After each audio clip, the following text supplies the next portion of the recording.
There we go. Ladies and gentlemen, children of all ages, I bring you second place champion from SCi3. Considered an underdog in that tournament, proving his mettle against pretty much everyone, including the person that eventually beat him by going 4 games to 3. That person is still in this tournament. He is lurking. The possibility of a rematch finals is still there. However, if DDE goes through this matchup, then he's going to have to fight a one and only scary Ukrainian still in this tournament, who will be fighting for the pride of his country, no doubt. So, ladies and gentlemen, it is my absolute pleasure to introduce to you SHOUTcraft DDE. He is in the red trunks, and he is playing Terran to the west of the Metalopolis versus his opponent. A legend in his own right, let's be honest, a legend in his own right, a pillar of the community, a pillar of state of the game, an extremely well-known player from Team Liquid. Will he be able to deal with this up-and-comer? I guess we're about to find out, folks. I bring you Team Liquid, Tyler. And he is in the yellow trunks, and he is playing Protoss to the east. Going to Korea, and back in the days, it was really a great thing to see. A foreign player going to Korea, doing very well in the Courage tournaments for Starcraft 1, and then with his great win in TSL as well. Obviously, he's had a bit of a rocky Starcraft 2. Korea hasn't really hit the same success as he had in Starcraft 1. But the thing is with Tyler, despite not playing very much, he watches a lot, which means he can kind of self-reference to the GSL and other big tournaments to make sure where is the metagame right now. And Tyler overall as a player is very creative. He makes his own builds. And, he's helped a lot of the Protoss development, such as the 2-2 timing attack, which became so big in the amongst of StarCraft 2 game, all because of Tyler's build that he created for that TSL. And, it's helped a lot of Protoss players about. So, the thing is, what we're going to see from Tyler is a very well-structured build. I think it's going to be down to the crisp, but where he will fail, if anywhere, will be the execution, because that's where he will not have the practice, the games of experience in doing so. On the other hand, though, DDE has got pretty much everything. He's a very all-round player, very focused on his timing attacks, which we'll probably see here. But once again, like you said, playing Warcraft 3 is not going to help your Starcraft 2 game. But we'll have to see how unless you happen to be microing Void Rays, for instance. Or indeed Hellions. Or Thors. Or micro your Thors, folks. Micro them. Now, we did see this early refinery right there from DDE. And talking about metagame definement, have a think about DDE in the last tournament. Before this big Blue Flame Hellion thing came into the metagame, he was actually using Hellions. And we were like, what is he doing? He was using Hellions against Protoss, and we were thinking, what is he doing? And as it turns out, that actually became the metagame. I'm not saying DDE defined it, but DDE was a little bit ahead of the curve there. Yeah, I mean, he was using them against mass zealots and charge lots, which people are starting to do a lot now. So, meanwhile, we are seeing a very nice build from Tyler. Look at that, very aggressive straight off the bat. Is going to throw down a Stargate as soon as the SCV leaves. And right now, this doesn't, whatever the DDE scouted, he saw that Tyler just had the single gateway. It doesn't mean anything. Double gas doesn't mean anything. Could be one gate double expanding here. So he has to send out a second SCV, which he is doing. Meanwhile, we do have the one barracks Marauder into expand, followed by a second barracks now and a third one as well. Pretty straight up, pretty standard ABC Terran play from now on. But he has to try and scout and find out what is going on in this base. That he does. Now, DDE has been criticized in the past for macro problems past about the 20-minute mark, and that's the kind of thing that Tyler should be able to deal with quite nicely. So I'd imagine that Tyler wants to try and hold his opponent back, and it will be Phoenix play right here from Tyler. Would we expect anything else? No, I mean, Tyler is going to use Phoenixes to scout, number one. He can also follow it with pressure, pick up mules, and abuse the fact that there are not that many ground units at the current time. We do have the factory and the double tanks, double barracks now. And first tank is on its way. We'll see siege mode, I'm sure, very, very shortly. And there is the orbital command, and in comes this super, super fast Phoenix, which is going to get a lot of scouting information here. It will, and it may determine what he decides to do from here. He already knows that this expansion is pretty damn quick. He will follow it up. He's got another Phoenix on the way, and he can use it to harass this expansion. He can use it, of course, to delay any kind of advance, which is a useful thing to do. And no bunker pressure from you, I'm afraid, he says, and throws down an expansion of his own. Now, we'll see how many Phoenixes he decides to go for. 3 is usually a good number, and if he continues to build Phoenixes, that will be, I wouldn't say unusual for Tyler. It's not unusual for Tyler, but this this trio of Phoenixes is pretty damn standard, and is going to give him great scouting information as well. He can dip in and out of the base. He can find out exactly what his opponent's doing and do a little bit of harassment in the process. The thing is with Tyler, he's actually the hardest person in the world to find information about, because when he does play, the very minimal amount he does, he plays on a Smurf, which nobody knows. Not even his teammates or team management know. Interesting. It's very hard to find out exactly how he plays, so I'm really intrigued to see what he's going to pull out here. And he has gone for a very, very early robotics facility here. And he's not getting it for an observer. He has Phoenixes scouting. So what it looks like he wants to do here is force a lot more Marines out because of building these Phoenixes. Keep away the Terran player from building mass Marauders, and very easily switch over into a Colossus push. So that's the most likely thing we're going to be seeing here. We're even seeing the gas being saved up. No more gas units being built whatsoever. And he will be looking, there goes Robotics Bay now as well.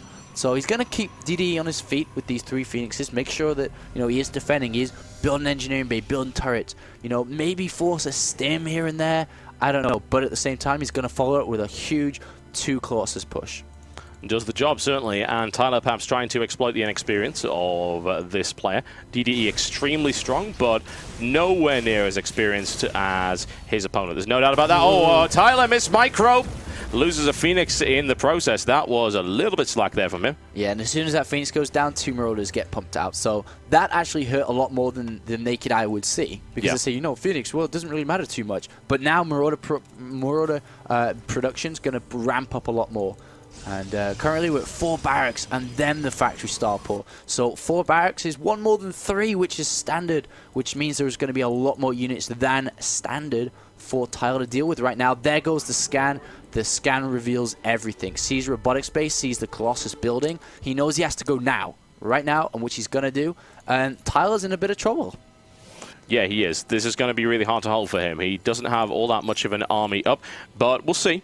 It depends how effective this tank is. Bear in mind, this tank is going in without siege mode. This is being used purely for DPS right now. It could be very easily lifted by these Phoenixes, and that's probably a good idea. Nice. There's a quick set of force fields. That pylon will be taken down. The problem is that, of course, those force fields do not stop that Nexus from going down, and that is a lot of damage. The shield's down, and Tyler is in a lot of trouble here. He's going to end up losing that natural, and now bringing a Colossus into play, but it doesn't have the range upgrade yet, and he drives his opponent away.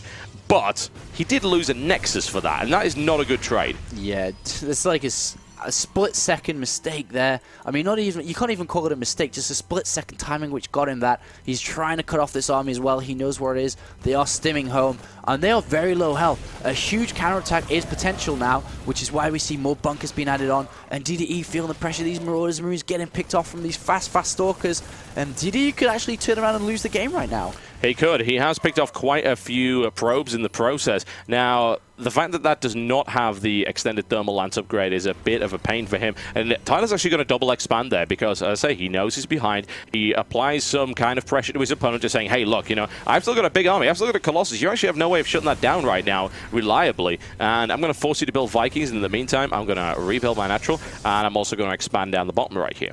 Yeah, very smart play from Tyler. The only thing he can do now is either counterattack or take a 3rd base. He has to do something, and he's chosen to go for a 3rd base. Meanwhile, we do have 2 Vikings came out in kind of precaution to make sure he doesn't die right there and then. Now he switched over to Medivacs. He wants to be getting, you know, roughly 4 Medivacs, maybe 6, but probably 4. And he's got a 2nd starport on the way as well, so he can really, really pump out those Vikings. And, I mean, I wouldn't be surprised maybe if Tyler decided to tech switch over to Templar, because the amount of Vikings coming from double starports with the economy lead that DDE has is going to be overwhelming for Tyler to deal with. Yeah, and the good thing about that is if you bait too many Vikings, then of course you have an advantage on the ground if you don't have a lot of Colossus. And he has only built 2 thus far. He's going for extended thermal lance though, so it looks like he's going to continue to commit to this. And we'll see. It's kind of a bit of a mind game between the 2 at the moment. There's only 2 Vikings out because he's thinking, oh, well, I don't know. Is he going to do that? Is he going to switch over to Colossus with that? A single Colossus just to bait me? I saw it didn't have extended thermal lance.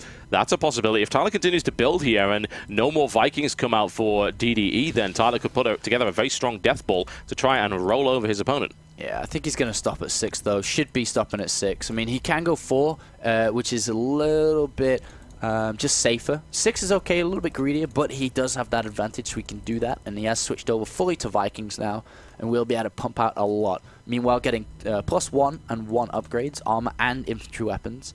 And he's looking in pretty comfortable position. He has a nice scouting around the map. Marine at the top side, Xelnoga Tower, and then Factory at the lower side.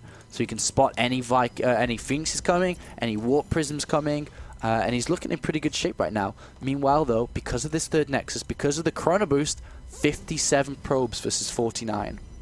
Yeah, that's a lot of macro right here. If Tyler can actually hold that advantage, that will be crucial. The Marine is going to find the third base. The question is, will DDE be able to correctly respond to it? There is a third up for DDE as well, though, I have to admit. So the economies are fairly equal. But as you said, there's a big probe advantage will certainly help. Mules, however, will compensate for that, and that is not going to maintain for Tyler for too long. So the question is, where does Tyler go from here? Tyler doesn't need to go anywhere, to be honest. I think he's looking in a pretty good shape. Because now that third base, he's got the economy lead. His upgrades are not horrible either. They're at +1. Zealot charges on the way, and he has a lot of Zealots here. He is going to tech switch over now into Templar Archives. But all he has to do right now is defend against this attack. And he's looking in really, really good shape again. Because he took that advantage by, well, took the opportunity to take a third base, which was scouted very, very late here by DDE. And he's just got to stay tight now. He has a lot of force field energy and a lot of Guardian Shield energy. And the army is not that big from DDE. It's not huge, especially considering the amount of Colossus that are on the field. The problem is, I would say right here, is that these Stalkers don't have blinks. So dealing with these Vikings easily is going to be difficult. And DDE's Viking control is extremely good. And he said he was playing Warcraft 3. That's not going to help. I don't know. His micro is going to be in tip-top shape. And that's going to matter for these Vikings. And 1-1 is about to finish. DD doesn't want to go in before that, and is about to finish now. Vikings being rallied down, so are the barracks and so on. And he does try to scout where exactly this army is, because either way, he's going to get cut in half by these force fields. So he is looking for an opening. This is the opening. The army is not there to cut him off. Tyler unexpectedly out of position here. Yeah, he was wondering whether or not it's coming there. The thing is, he will be able to respond in time. It's not really a big deal. Simply because he saw that scouting factory, he knew that that was coming in. And the Vikings moving forward, they were a little bit out of position, but Tyler was not able to take advantage of that. And he needs to get good position. He was waiting for another round of Warp Pits. The Zealot charge is up, and there go the Guardian Shields. And those force fields were not as good as I would have liked, honestly. I think they prevented more than they helped. Where's going? Oh, whoa, okay, that is bizarre. I really don't know what he just did there. Maybe it was a lack of control, and he's just lost all his Colossus in the meantime. And that's it, all the Vikings have been taken out. Are there enough Zealots to break this? I don't think so. Not right now. The Stalkers come in to clean it up, but they'll be annihilated by this Marauder-heavy force, and Tyler just threw that one away, in my honest opinion. I think he mishotkeyed up. I think he had his like Colossus switched up with his Zealots. I think you might be right. Which can happen because he hasn't been playing very much. And all the Zealots run to the back, and all his Stalkers and Sentries got killed. That doesn't make sense. There must be a huge mistake with his hotkeys there for that to kind of happen. There's no reason to pull them to the back whatsoever. In no circumstances should you be doing that.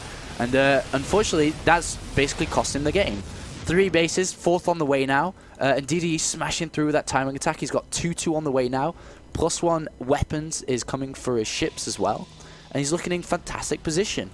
Yeah, he really, really is. And he's got what he needs now to finish this game off, assuming that he doesn't do a colossal misstep, or indeed Tyler doesn't do something extremely clever. He's able to cut off some reinforcements, which is going to be quite nice for him. There are now Archons on the way as well. He's got 3 in the mix, but the army supply count is actually not as different as I would have expected, and there's no Vikings anymore, so that Colossus is going to be able to do a lot of damage. The question is, can Tyler get a good surround and actually hold these Marauders in position for the Colossus to tear them up? The Colossus has not killed that many units. The Colossus is firing on the factory right now, and unfortunately Vikings come along and annihilate that one, and Tyler's army is holding for the time being, but he's taking a lot of damage, and I don't really know what he's doing with that Colossus, honestly. Resources are very high for DDE at the moment, 1,500, 700, which is because he has not been playing recently, cannot spend that money fluidly.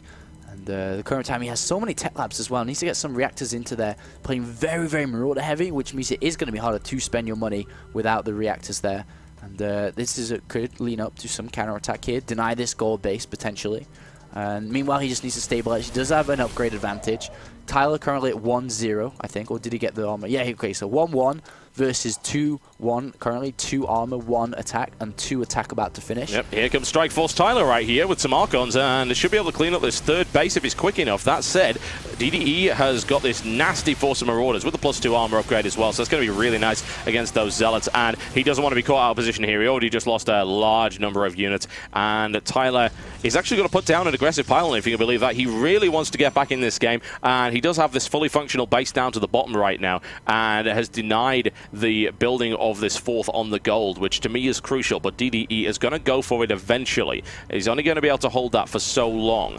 Yeah, 2-1 upgrades now for Tyler, 2-2 for DDE. Does have a few SCVs in that mix as well, which is a little bit weird, but that's because he can't mine from the fourth base yet, so he might as well have it with the army. And as long as he holds this, he should be looking okay. But as you said, Tyler's taking that bottom base. He is going to go ahead and take this southeast base as well very shortly here. But the army supply, looking at 98 versus 87 currently. So DDE a little bit ahead, a little bit ahead.